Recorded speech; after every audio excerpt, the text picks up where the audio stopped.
Bienvenue pour cette analyse d'un match franchement inoubliable. RD Congo contre Sénégal, ce fameux 9 septembre 2025 à Kinshasa. Ah oui, un match décisif, crucial même, pour la Coupe du Monde 2026. Exactement. Et quel scénario, hein. Mené 2-0, le Sénégal qui renverse tout et gagne 3-2. C'est ça qu'on va essayer de décortiquer aujourd'hui. Oui, un retournement spectaculaire et même historique, on le verra. Pour comprendre ça, on s'est plongé dans pas mal de sources, les articles d'après-match, bien sûr, les feuilles de match, les directs commentés type ESPN, l'équipe... Les analyses tactiques aussi, Africa Top Sports, Le Soleil, WeSport, on a de quoi faire. Voilà. L'idée, c'est vraiment d'aller voir comment les Lions ont réussi cette remontada, comme on dit. Et ce qui semble ressortir quand on lit tout ça, c'est le rôle vraiment central du coach, Pape Thiaw. Tout à fait. Ses choix, ses remplacements, surtout en deuxième mi-temps, on va regarder ça de près. Alors replongeons-nous d'abord dans l'ambiance. Kinshasa, le 9 septembre 2025, Stade des Martyrs. Oui, 8e journée des éliminatoires, zone Afrique, groupe B. C'est tendu au classement. La RDC première, 16 points. Le Sénégal juste derrière, 15 points. Donc pour le Sénégal, il n'y a pas le choix, il faut gagner là-bas pour repasser devant. C'est ça, la victoire est impérative, ou quasi. Et l'ambiance, apparemment? Électrique, stade plein évidemment. On a même lu des choses sur des difficultés pour les supporters sénégalais. Oui, il y a eu des échos là-dessus, une atmosphère assez chaude, disons. Ça met une pression énorme, forcément. Sur le terrain, comment ça démarre? Le Sénégal essaye de poser le jeu, elle essaye de contrôler un peu au début. Il y a même une petite alerte rapide, une tête de Nicolas Jackson qui passe pas loin. D'accord. Mais on sent que la RDC est prête à jouer vite en contre. Avec Elia, Wiza, des joueurs rapides. Et ça va payer pour les Congolais. 26e minute, premier but. Cédric Bakambu. Oui. Alors sur l'origine exacte, les sources divergent un petit peu. ESPN parle d'une passe de Sadiki, Africa Top Sports d'une récup haute de Kayembe, puis passe de Wissa. Mais le résultat est le même. Voilà. Ce qui est clair, et le Soleil insiste là-dessus, c'est comment Bakambu termine l'action. Il élimine Koulibaly avec un geste technique, un râteau apparemment. Ah oui. Et derrière, une frappe puissante. Mendy ne peut rien faire, 1-0. Et c'est un coup dur, parce que c'est la première fois que le Sénégal est mené au score dans ses éliminatoires depuis le match aller contre la RDC. Aïe. Et ça ne s'arrange pas, parce que très vite, 7 minutes plus tard, 33e minute, oui ça. 2-0. Exactement. Là aussi, petit flou sur le début de l'action. Africa Top Sports et le Soleil parlent d'un super boulot d'Ilia qui dribble Diouf et Koulibaly avant de centrer. ESPN évoque une déviation de Bakambu, c'est ça? Oui. Mais bon, la conclusion, c'est Wissa qui marque. Africa Top Sports mentionne aussi une sortie un peu hasardeuse de Mendy. Bref, 2-0, le stade est en feu. Là, on se dit quoi? L'équipe sénégalaise est KO, les mots utilisés dans la presse sont forts, assonné, méconnaissable. Oui, WeSport note les grosses difficultés, derrière, Koulibaly, le jeune Diouf aussi. On pouvait franchement penser que c'était plié à ce moment-là. Carrément, 2-0 à l'extérieur, dans cette ambiance. Mais non, ce Sénégal a visiblement des ressources mentales. Et la réaction, elle arrive vite, avant la mi-temps. Oui, 39e minute, Iliman Ndiaye, qui était actif apparemment. Très actif, oui, selon WeSport. Il tente une frappe, ça tape le poteau. Et Pop Gaillet qui a suivi, 2-1. Ah ça, ce but, il change tout. Ah mais complètement, c'est capital. Le Soleil dit bien l'énergie que ça redonne. Ndiaye est gai. Marqué juste avant la pause, psychologiquement, c'est... C'est énorme. Exactement. Pape Thiaw l'a dit lui-même après, rapporté par WeSport. Le but avant la pause nous a fait beaucoup de bien. Ça relance tout. Ça change la causerie à la mi-temps, c'est sûr. Et pourtant, au retour des vestiaires, surprise, pas de changement côté Sénégal. Oui, le Soleil le note bien. Alors que certains joueurs semblaient un peu en dedans, Lamine Camara, peut-être Mané aussi, jugé assez discret, c'est un choix fort de Thiaw. Signe de confiance, où il attendait de voir. Peut-être les deux, confiance dans le plan initial peut-être, et ça va payer assez vite. 53e minute, légalisation, Nicolas Jackson. Oui. Alors l'action, là encore, des petites variantes. Africa Top Sports dit ballon dévié par Wan-Bissaka. Le Soleil décrit plutôt Mané lancé, devancé, mais Jackson qui suit bien. Bon, l'essentiel. C'est le geste de Jackson, cet extérieur du pied, malin, 2-2. Tout à fait. Et là, le stade, climatisé, comme dit le Soleil, on sent que, psychologiquement, ça y est, le Sénégal a repris le dessus. Le doute change de camp. clairement.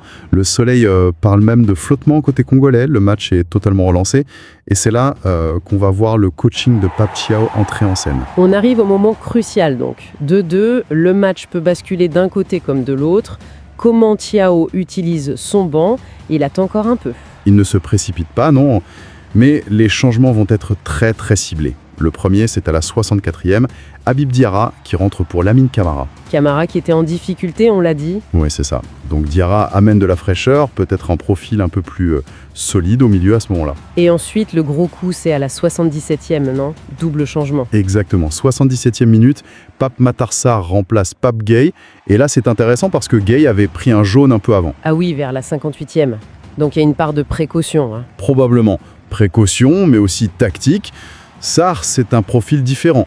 Plus de projection, beaucoup d'activité, et en même temps... Chérif Ndiaye remplace Jackson. Oui, Jackson qui a marqué, mais Thiaw veut sans doute garder une présence athlétique devant, un autre type de point d'appui pour la fin de match. Et ça continue, 85e minute, dernier changement offensif. C'est ça. Cheikh Sabali qui rentre pour Sadio Mané. Mané qui, d'après plusieurs sources, n'était pas dans son meilleur jour. Voilà, donc Sabali, un ailier pur pour les toutes dernières minutes. Alors, si on regarde l'impact de tout ça, déjà la fraîcheur, évidemment, contre une équipe congolaise qui commençait à fatiguer, d'après le Soleil. Mais c'est le premier point, oui. Et le deuxième, c'est les profils.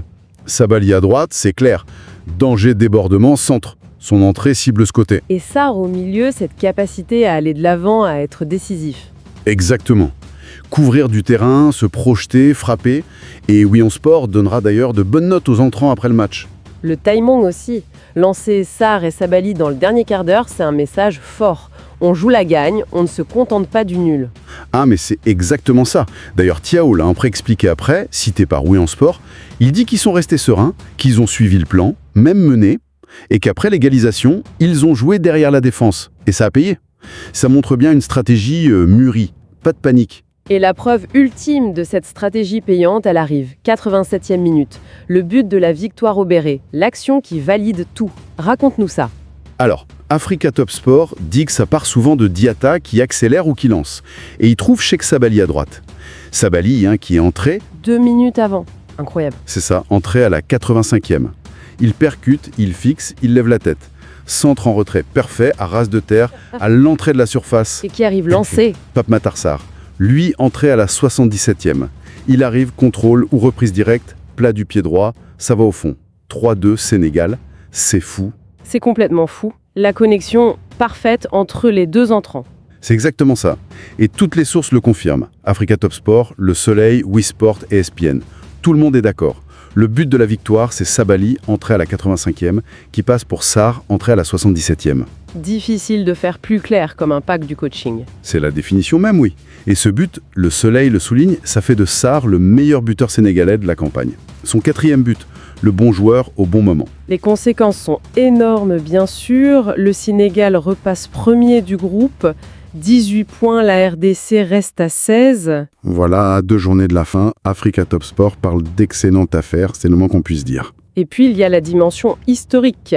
Wii Sport insiste là-dessus. C'est la première fois que le Sénégal gagne un match officiel après avoir été mené de 2 buts. C'est ça, une performance totalement inédite dans leur histoire. Donc pour résumer, un match complètement fou, une première mi-temps cauchemardesque pour le Sénégal. Oui, mené 2-0, l'équipe semblait perdue, puis cette réaction juste avant la pause, le but de Gueye, l'égalisation de Jackson, et ensuite le facteur X. Le coaching de Pape Thiaw. C'est ça, les changements dans le dernier quart d'heure, Sarr et Sabali qui entrent, et qui combinent pour le but décisif à la 87e.